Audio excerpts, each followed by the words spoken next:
tutota ihany an-tanàna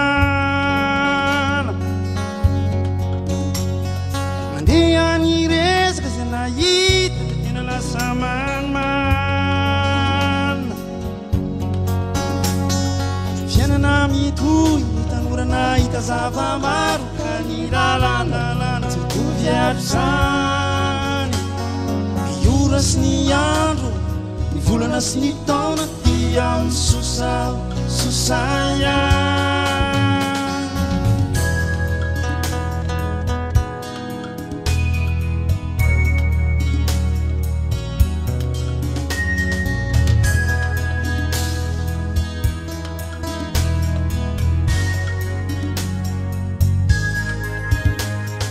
fiainana mitohy ny tanorana hita zava-maro ka ny lalandalana tovy ato zany ny ora sy ny andro ny volana sy ny taona dia misosa ihany zahala milasa jamba be fa ela tsy niverina teto an-tanàna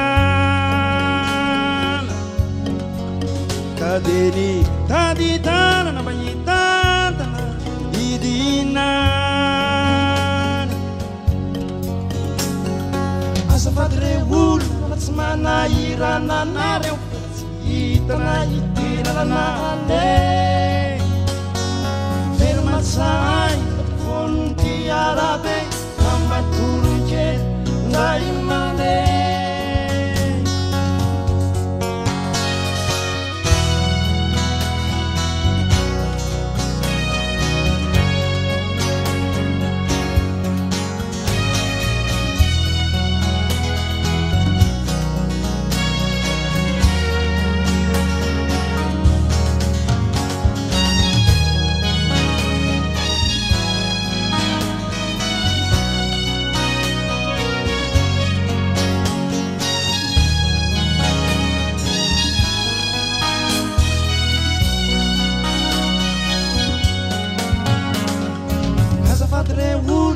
manahirana anareo fa tsy hitana